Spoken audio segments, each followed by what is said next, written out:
First, you need to open Google Chrome and type here takeout.google.com.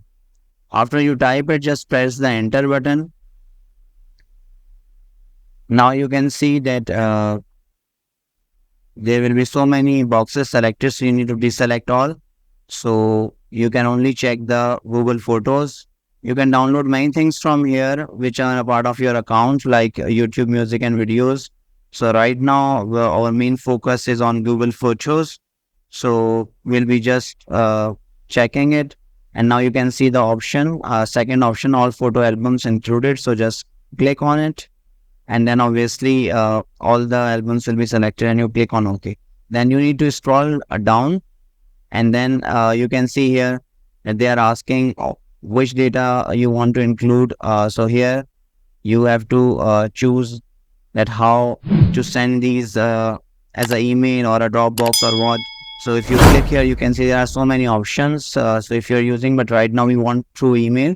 So I just selecting it, and then which type of file. So .zip is a famous file system that I will select, and since my data is more, so I am selecting the 10 GB because it's more than 10 GB. So then I click on create. After I click on create, it will take some time and I will get email from Google regarding my attachments. And as soon as I get the email, then I can easily download it. So if I open my Gmail, you can see that there's a link given, and then in this link we have different folders here, like all these 4 folders. So I'll click on just one. I have to enter my password once to verify that's me, and obviously after putting my website I will get a link and then I can download.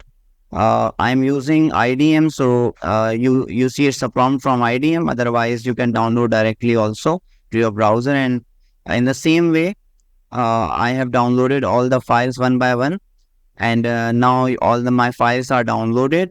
So now I can extract the zip, and obviously it will be very easy to get all the photos. I hope this video is very helpful for you. Please give a like, subscribe my channel, and don't forget to share with others.